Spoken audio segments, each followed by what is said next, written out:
Hello दोस्तों, नमः संस्कृताय। मैं हूँ आपके साथ नीतीश तिवारी। आप देख रहे हैं संस्कृत ज्ञान ब्रह्मा।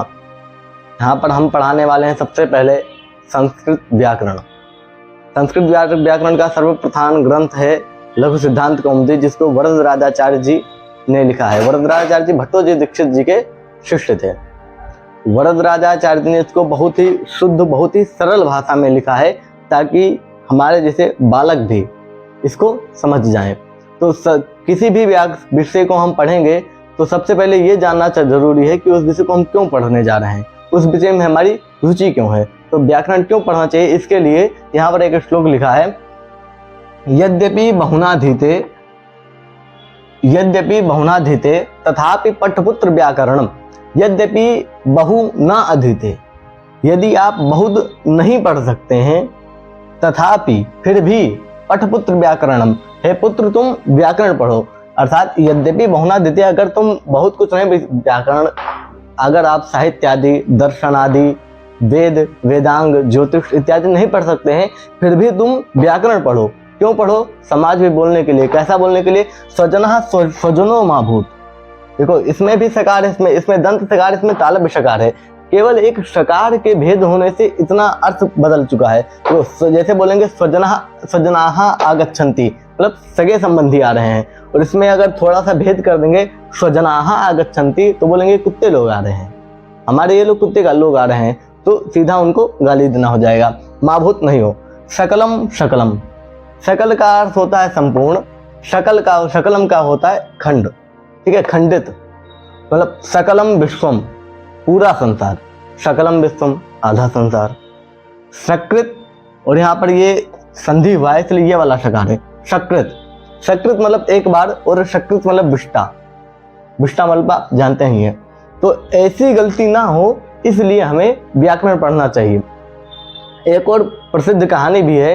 एक बार राजा भोज अपने राज्य में घूमने के लिए जाते हैं, तो वहाँ पर वो नदी के किनारे एक लकड़हारे को लकड़ी काटते हुए देख, लकड़ी काट कर, उसको बहुत तेज धूप थी और वो उस धूप में लकड़ी के गट्ठर को अपने सर पर रखे हुए चल रहा था। तो राजा को देखकर दया आ गई। उन्होंने उनसे प्रश्न पूछा, किमते भारम बाधती। तो इसमें उन्होंने कह दिया बाधती। क्या बोला है? बाधती। लेकिन बाधती कहीं बनता नहीं है। ये जो बाधती है ये आत्मनेपद धातु है, इसलिए हमेशा बाधते बनता है, बाधते, ठीक है। उन्होंने बाधती बोल दिया, तो उसको लकड़हारे ने उत्तर दिया, भारम न बाधते राजन, यथा बाधती बाधते। मतलब मुझको भार नहीं पीड़ा दे रहा है, भार हमको नहीं बांध रहा है, यथा बाधती बाधते, जितना आपके बाधती बोलने पर मुझको कष्ट हुआ है, उतना तो भार भी मुझको कष्ट नहीं दे रहा है। इसलिए ऐसे बाधती के अलावा हम बाधते बोलने के अलावा बाधती ना बोल दें, ऐसा अनिष्टप प्रयोग ना करें। इसलिए हमें व्याकरण को पढ़ना चाहिए। लघु सिद्धांत मतलब, जैसे लघु मतलब होता है छोटा, सिद्धांत मतलब नियम, और कौमुदी मतलब होता है चंद्रिका। इसका करेंगे, कुपृथिव्याम मोदयति हर्षयति इति कुमुदा, मतलब जिसको देखकर पृथ्वी, पूरी पृथ्वी मुदित हो जाए, हर्षित हो जाए, उसको कुमुद कहते हैं, यानी कि चंद्रमा। तस्य इयम कौमुदी, ठीक है, यानी कि छोटे छोटे नियमों की चंद्रिका। छोटे छोटे कौमुदी मतलब जो प्रकाश करने वाली, छोटे छोटे नियमों पर प्रकाश डालने वाली, उसको विस्तृत करने वाली, ऐसी लघु सिद्धांत कौमुदी है। लघवी 400 कौमुदी, लघु सिद्धांत कौमुदी, लघवी 400 सिद्धांता नाम कौमुदी, लघु सिद्धांत कौमुदी, ये इसका विच्छेद है वाक्य का। इसकी अगर व्युत्पत्ति करेंगे, शब्द की व्युत्पत्ति है लघवी 400 सिद्धांता नाम कौमुदी, लघु सिद्धांत कौमुदी। इसी लघु सिद्धांत कौमुदी का मंगलाचरण करते हैं। मंगलाचरण 3 प्रकार का होता है। पहला नमस्कारात्मक मंगलाचरण, वस्तु निर्देशात्मक मंगलाचरण और आशीर्वादात्मक मंगलाचरण। जो आशीर्वादात्मक मंगलाचरण है वो बहुत ही कम देखने को मिलता है। इसमें 2 मंगलाचरण किया गया है, नमस्कारात्मक और वस्तु निर्देशात्मक। नमस्कारात्मक होता है जिसको नमस्कार किया जाए किसी को, वस्तु निर्देशात्मक अर्थ शब्द से ही स्पष्ट है, वस्तुओं का निर्देश, वस्तु निर्देशात्मक। इसमें क्या है, नत्वा सरस्वतीम देवीम, नत्वा में कितना प्रत्यय है, नत्वा मतलब नमस्कार करके। किसको नमस्कार करके? सरस्वतीम देवीम, सरस्वती देवी को नमस्कार करके। फिर प्रश्न, कैसी सरस्वती देवी? बोले शुद्धाम गुण्याम, शुद्ध शुद्ध स्वरूप वाली, और गुण्याम प्रशस्त गुणों से युक्त, प्रशस्त गुणों से युक्त, शुद्ध स्वरूप वाली प्रशस्त गुणों से युक्त सरस्वती देवी को नमस्कार करके। कौन नमस्कार कर रहा है? अहम। अहम कौन है? जो इसको लिखा है, कौन लिखा है? वरदराजाचार्य। ठीक है, अहम वरदराजाचार्य शुद्धाम गुण्याम सरस्वतीम देवी नत्वा करोमि, इसे करोमि। तो फिर प्रश्न था किम करोमि? बोले लघु सिद्धांत कौमुदीम करोमि। अब कैसी लघु सिद्धांत, क्यों कर रहे हो लघु सिद्धांत कौमुदी की रचना? बोले पाणिनीय प्रवेशाय, पाणिनि द्वारा लिखित व्याकरण शास्त्र में प्रवेश के लिए, बालकों के प्रवेश के लिए लघु सिद्धांत कौमुदी की रचना कर रहे हैं। हुआ कि अहम वरदराजाचार्य शुद्धाम गुण्याम सरस्वतीम देवीम नत्वा पाणिनीय प्रवेशाय लघु सिद्धांत कौमुदीम करोमि, ये इसका अन्वय हुआ। व्याख्या, व्याख्या क्या होता है? जो अन्वय होता है उसी को विस्तृत रूप में बताते हैं। तब तक नत्वा शुद्धाम गुण्याम सरस्वतीम अहम वरदराज, अहम कौन? वरदराजाचार्य। शुद्धाम यानी कि दोष रहिताम, शुद्ध किसे कहते हैं? जिसमें दोष बिल्कुल भी ना हो। ये आपके लघु सिद्धांत कौमुदी जो गीता प्रेस की आती है उसमें नीचे लिखा होगा। सबसे पहले एक श्लोक है, एक द्वि त्रि चतुरूपाम अरूपाम बहुरूपिणीम गिरिम नत्ता गिरिम यातम कृत्य लघु टिप्पणी।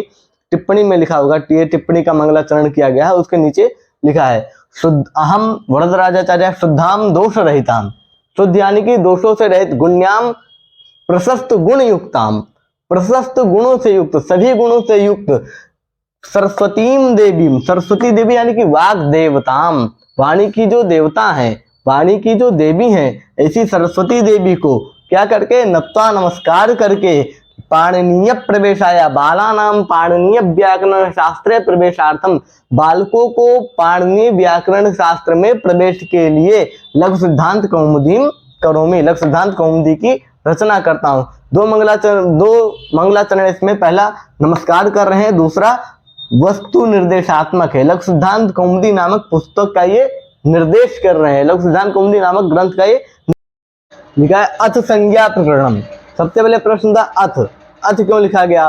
तो इसके लिए जब ब्रह्मा जी जब सृष्टि कर रहे थे तो उन्होंने दो शब्द को सबसे पहले बोला, एक ओम और एक अथ।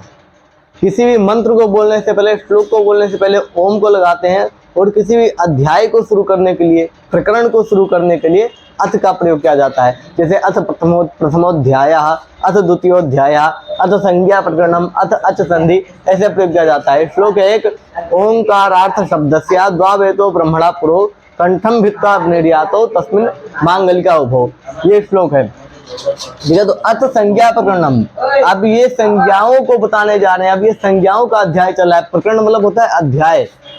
ठीक है, सबसे पहले 14 सूत्रों के में बताते हैं। आई उन रिल रिक ए उंग आई ओ छय वरदानियम गणनम झमे घड़ धश जब गर्दश खा फ छ ठ था च टा तय तव कपय शश सर हल।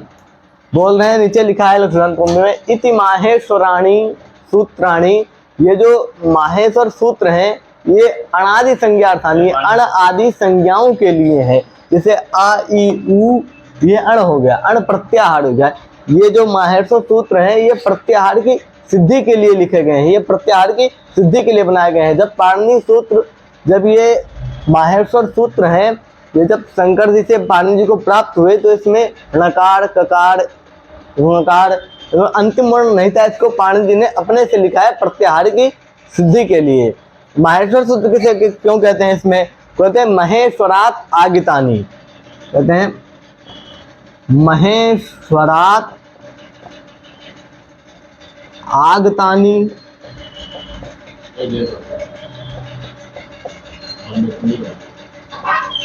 पाणिनीय प्रवेशानी, महेश्वरात आगितानी पाणिनीय प्राप्तानी इति माहेश्वराणी, महेश्वर से आई और पाणिनि जी को प्राप्त हुई, ये माहेश्वर सूत्र है। ठीक है, ये सूत्र क्यों है? अनादि संज्ञाओं की सिद्धि के लिए है। लण सूत्रे तुस्संगिका, इसमें जो छठा सूत्र है लण, इसमें स्थित जो लकार उत्तरवर्ती अकार है, ये इत संज्ञक है। और बाकी हया वरट इत्यादि में जो अकार है ये उच्चारण के लिए, हकारा दृष्टु अकारा उच्चारणार्था, ठीक है। हय वरट हकार उत्तरवर्ती अकार, एकार उत्तरवर्ती अकार, इसमें जो इत्यादि अकार है ये उच्चारण के लिए है। सिर्फ लण सूत्र में जो अकार है ये इत संज्ञक है। इसका इस संज्ञा का फल है या संज्ञा सा फलवती, जैसा जैसा संज्ञा होता है वैसा वैसा फल होता है। तो लण संज्ञा का जो इसमें इस संज्ञा का फल है, इस संज्ञा का फल तो हमेशा लोप ही होता है, रा प्रत्याहार की सिद्धि करने के लिए बनाया गया है।